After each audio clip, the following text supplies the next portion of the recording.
இங்கு நல்ல மீன்கள் விற்கப்படும். கோயம்புத்தூர்ல இருக்க எல்லா மார்க்கெட் போயிட்டு வந்தோம்னே. மார்க்கெட்டுக்கா? ஆமாண்ணே.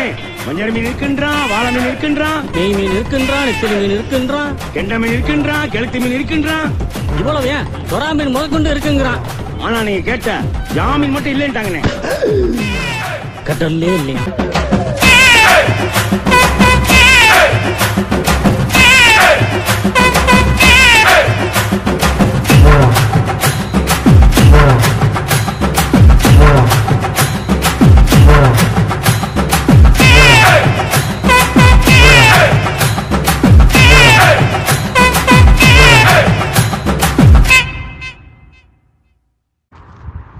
நண்பா இன்றைக்கி ஃபிஷ் ஷாப் போயிருந்தோம்.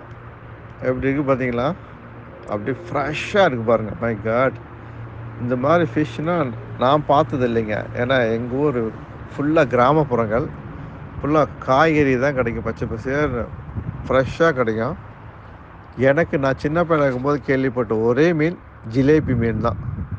அதில் அப்படியே க்ளீன் பண்ணி இந்த உப்பு, காரம், மிளகாய், மஞ்சத்தூள், காரத்தூள்லாம் போட்டு கொஞ்சம் நேரம் வெயிலில் வச்சுருவாங்க. அதுக்கப்புறம் எண்ணெயை கொதிக்க வச்சு அப்படி பொரிச்சு கொடுப்பாங்க. வீட்லேயும் சரி இல்லை ஹாஸ்டல்லையும் சரி. இங்கே நம்ம வெளிநாட்டுன்னு வந்ததுக்கப்புறம் தான் இந்த மாதிரி ஃப்ரெஷ் மீன் பார்க்கக்கூடிய வாய்ப்புகள் கிடச்சிச்சு. நீங்கள் சின்ன பையனாக இருக்கும்போது இல்லை இப்போ நீங்கள் பார்த்த மீன்கள், கேள்விப்பட்ட மீன்கள், சாப்பிட்ட மீன்கள், அதோட பேர்னா கமெண்ட்ஸில் சொல்லுங்கள். இந்த வீடியோ எந்த அளவுக்கு உங்களை வந்துட்டு சின்ன வயசில் உங்களை கொண்டுட்டு போயிட்டுருக்குன்னு சொல்லுங்கள். எப்படி லைக் பண்ணுறீங்கன்னு சொல்லுங்கள். முக்கியமாக ஷேர் பண்ணுங்கள், லைக் பண்ணுங்கள், கமெண்ட்ஸ் பண்ணுங்கள்.